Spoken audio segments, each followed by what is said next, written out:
Tas. Gestų kalbos vertėjų reikia ne tik kurtiesiems, bet ir girdintiesiems. Apie tai šįryt savaitraštis Lietuvos sveikata. Gestų vertėjų paslaugų reikia ne tik turintiems klausos negalią, vertėjai būtini ir girdintiems žmonėms, nes bendrauti su kurčiaisiais tenka valstybinėms institucijoms, jie vertėjauja medikams ir netgi kunigams.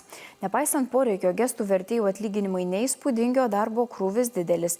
Tiesa, valdininkai žada, kad ateityje šios specialybės atstovų gyvenimas bus lengvesnis.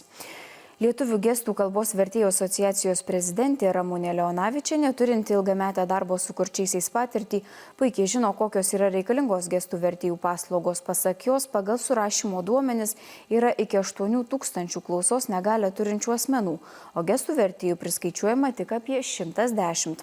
Gestų vertėjų centrai yra 5 didžiuosiuose Lietuvos miestuose. Kasmet jie aptarnauja tūkstančius kurčiųjų, o gestų vertėjus ruošia tik Vilniaus kolegija, Vytauto Didžiojo universitete. Gestų kalba yra pasirenkamasis dalykas, situaciją apibūdina Leonavičienė. Pasidomėjus, kiek mūsų šalyje uždirba gestų kalbos vertėjai, Leonavičienė pasiguodė, kad atlyginimai vos viršija minimumą. Pasak jos, šio specialisto atlyginimo vidurkis šalyje yra 406 eurai, net skaičius mokesčių. Kaimyninėse valstybėse vertėjų atlyginimai yra didesni.